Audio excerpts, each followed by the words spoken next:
Ano kaya ang gagawin mo upang makaalis sa isang lugar na wala kang pupuntahan? Alamin natin ang kwento ng Nowhere.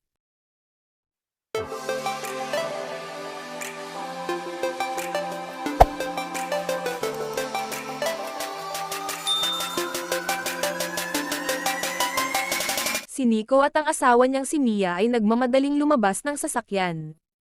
Kailangan nilang umalis sa kanilang bansa upang tumakas sa panganib sa mga militante na umukopa sa kanilang lugar. Dahil sa kakulangan ng mga pangunahing mapagkukunan ng pangangailangan, ay nilipol ng rehimen ang mga matatanda, buntis, at mga bata para mabawasan ang mga kakulangan. Aalis sila sa bansa nila upang humanap ng ibang bansa na hindi nasasakop ng mga rehimen. Maingat silang naglalakad at umiiwas sa nagpapatrulyang helicopter. Pagdating sa lugar na mag-aalis sa kanila ay binigay niya ang lahat ng perang meron siya pati na rin ang singsing ni Mia. At sumakay sila sa isang container van. Sa loob ng container van ay andan din ang ibang pamilya na buntis at may mga anak din na maliliit pa. Gusto rin nila mailigtas ang pamilya nila sa lugar na iyon. Tinanggal ni Mia ang takip sa tiyan niya, at lumantad dito ang pagdadalang tao niya. Buntis si Mia at malapit na rin siyang manganak. Biglang naalaala ni Mia si Uma, ang anak nilang babae. Kinuha ito ng mga rehimen at pinaslang.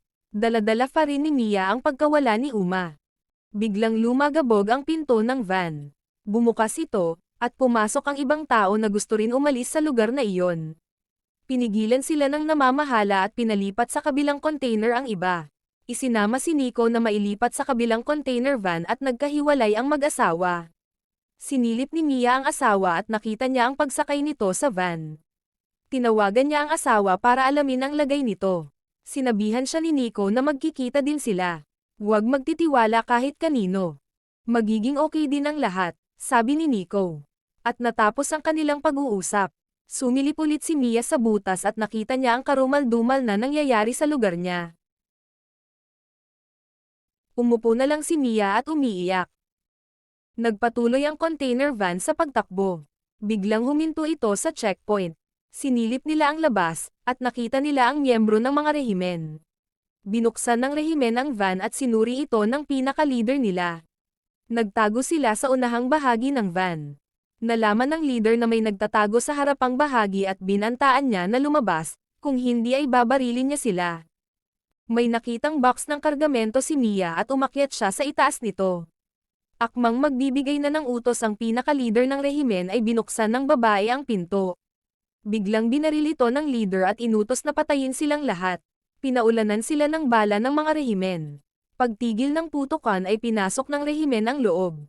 Habang si Mia ay nagtatago sa itaas. Pagkatapos alisin ang mga bangkay ay nilinis ng mga rehimen ang van at sinarado ulit. Umiiyak si Mia at tinawagan si Nico, sinabihan niyang magtago at papatayin silang lahat. Nakaupo si Mia sa isang tabi nang mapansin niyang gumagalaw ang sinasakyan niyang container van. Sumilip siya sa labas at nalaman niya na siya ay nasa pier. Inilagay sa barko ang sinasakyan niyang container van. Tinawagan niya si Nico pero hindi pa rin siya sumasagot. May nakitang bag si Mia at kinuha niya ito. Naglalaman ito ng rechargeable drill at tubig. Itinabi niya ang nakuha niya at nakaidlip siya. Nagising si Mia sa lakas ng pag-alog ng van.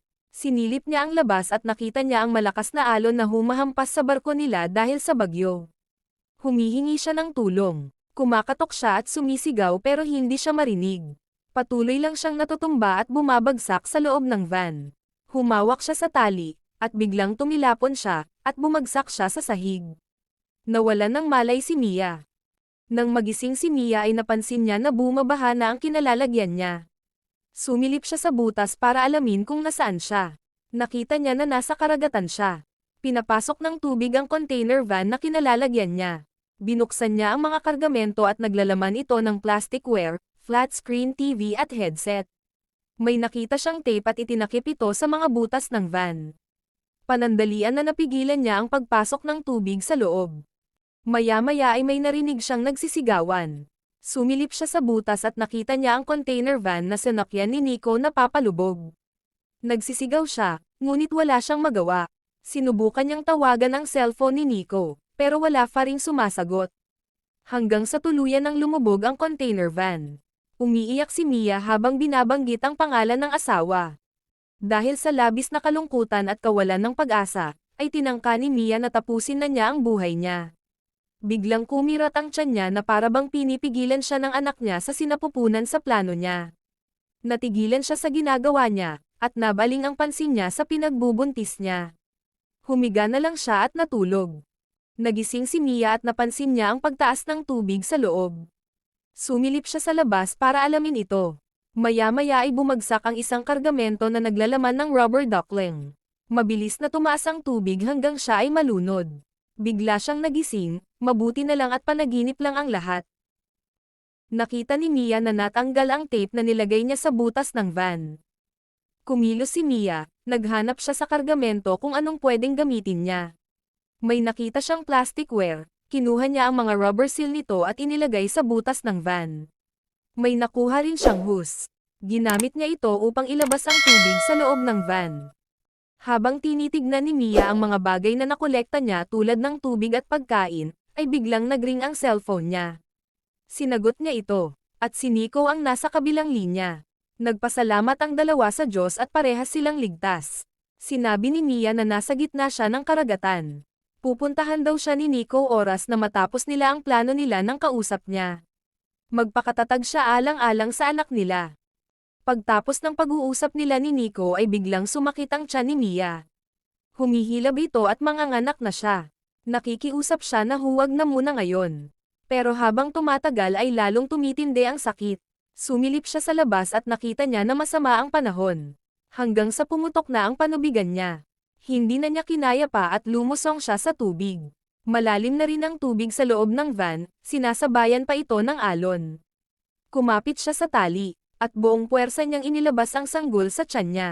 Hinanap niya ito sa umaalon na tubig. Nang makuha niya ang anak niya ay hindi ito humihinga. Sinusubukan niyang diinan ang likod at himasin, sabay pagmamakaawa nito na huminga ang sanggol. Biglang umiyak ito at natuwa si Mia, nakaligtas ang anak at niyakap niya ito. Habang nanghihina si Mia at karga ang anak ay dinukot niya ang inunan sa puwerta niya at inilagay sa plastic container. Kinabukasan habang nag-aalaga si Mia ng anak niya ay nakita niya ang rechargeable drill. Sinubukan niyang binarina ang bubong ng van at nagawa niya ito. Tumigil siya sa ginagawa niya dahil panay ang iyak ng anak niya. Sinubukan niyang padidiin pero walang lumalabas na gatas sa kanya dahil sa wala siyang kinain. Kumain siya ng konti at uminom din ng kaunti. Dahil kailangan niyang tipirin ang tubig at pagkain niya. Sinubukan niya ulit padidiin, ngunit wala pa rin lumalabas na gatas sa kanya. Naiinis na siya sa nangyayari at pati anak niya ay napapagalitan na niya. Nahimasmasan siya at humingi ng tawad sa anak niya. Sumisilip si Mia sa labas upang alamin ang sitwasyon, nang biglang maramdaman niya na bumibigat ang dibdib niya. Sinubukan niya ulit na pakainin ng anak niya at sa wakas ay may gatas na lumabas sa kanya. Matapos niyang pakainin ng anak ay nagugutom siya. Kinuha niya ang nakatabi niyang pagkain at kinain niya. Halos hindi niya makontrol ang sarili sa pagkain. Natigilan siya nang makita niya ang anak niya na nakatingin sa kanya. Naubos ni Mia ang pagkain at natulog na siya.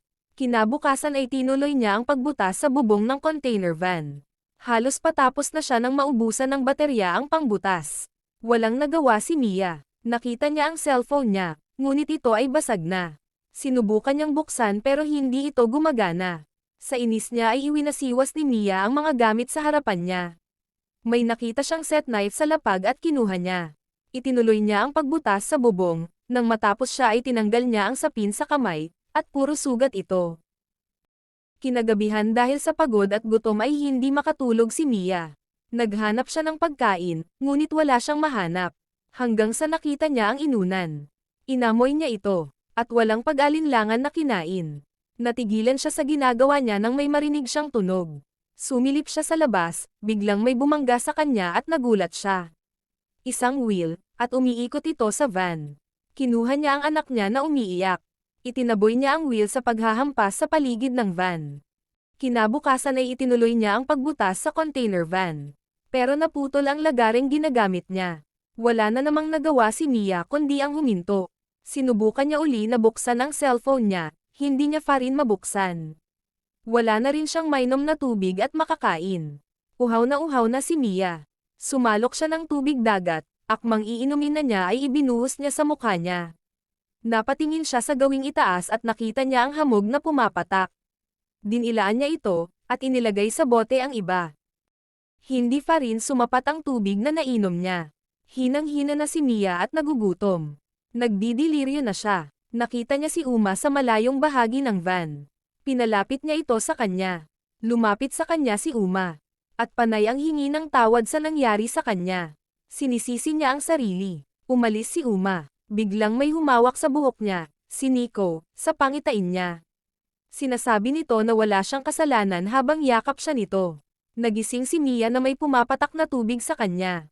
Umuulan, naibsan ang uhaw ni Mia. Kumuha siya ng plastic container at sinahad niya ang ulan na tumutulo.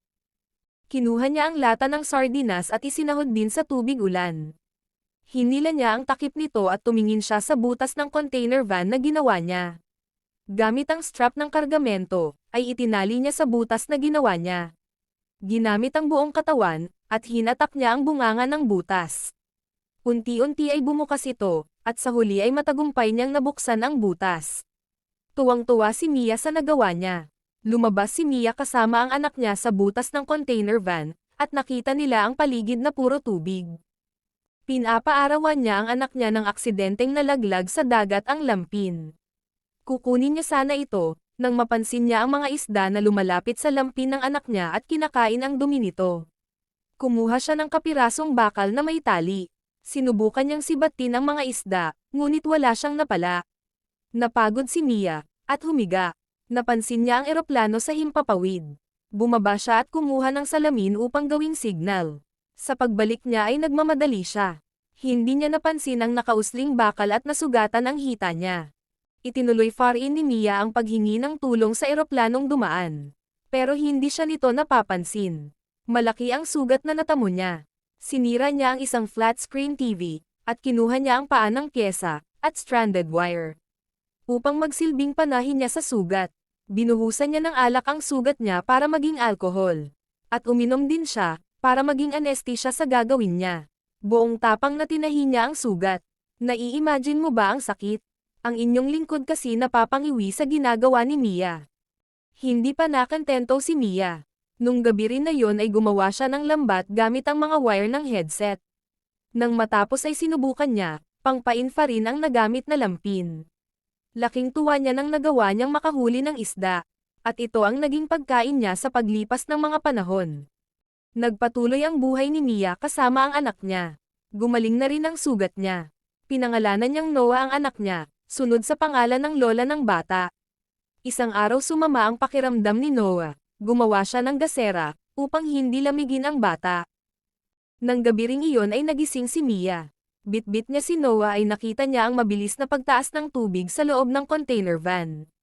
Umakyat siya sa taas at tinitignan ang paligid. Maya-maya ay tumatawag si Nico. Kahit basag ang cellphone niya ay nagawa niyang sagutin ang tawag ni Nico. Nagpapaalam ito sa kanya, nahuli siya ng mga rehimen. Hindi niya na magagawang makapunta sa kanya dahil masama ang tama niya at maraming dugo na ang nawala sa kanya. Sinabi ni Mia kay Nico na nanganak na siya, at babae ang anak nila. Pinangalanan niya itong Noah, sabi ni Mia kay Nico. Ilang saglit lang at nagpaalam na si Nico kay Mia. Umiiyak na naman si Mia. Umabot sila Mia at ng anak niya ng 24 days. Hindi niya na makontrol ang pagtaas ng tubig sa loob ng van. Kaya minabuti niya doon na sila magstay sa itaas. Gumawa siya ng balsa na pinalibutan niya ng plastic container. Ito ang ginawa niyang higaan ng anak. Kinagabihan ay may pumutok sa bahagi ng van na nakapagpabilis sa pagpasok ng tubig sa van. Sinubukan niyang bumaba para kunin ang iba pa niyang gamit. Pero mabilis na napuno ang tubig sa van at papalubog na ito. Lumubog na ang gawing bahagi ng van na kinalalagyan ni Noah, at tinangay na siya ng alon. Habang si Mia ay pabalik na sana pero nabuhol ang paa niya sa tali, at nahihirapan siyang makaalis. Tuluyan ng lumubog ang container van, habang si Mia ay pinutol ang tali at agad siyang nakalabas. Nang makaahan ay hinanap agad ni Mia si Noah. Pero dahil sa madilim ay hindi niya ito makita. May isang wheel rin na umaaligid sa kanila. Lumapit ito kay Noah, at naglabas ng tubig. Nabasa si Noah at umiyak. Narinig ni Mia ang pag-iyak ni Noah at daglian niyang pinuntahan. Habang ang Will ay lumayo na sa kanila. Nakita ni Mia si Noah at humawak siya sa balsa. Pagsapit ng umaga, ay maraming sigol na lumilipad sa paligid. Sa di kalayuan ay may mag-amang nasa yati. Napansin ng babae ang mga sigol na umaaligid sa di kalayuan. Pinuntahan nila ito at nakita nila ang isang balsa. Iniahon nila ito. Tinanggal nila ang damit na nakatakip. Lumantad sa kanila ang isang sanggol. Hinahanap ng babae kung nasaan ang nanay ng sanggol. Nakita niya ang isang tali, at hinila niya ito. Nakita nila si Mia na wala ng malay. Iniahon nila si Mia at binigyan ng CPR. Ilang beses nila itong sinubukan, subalit hindi nagre-respond si Mia. Ititigil na sana ng babae ang pag-CPR.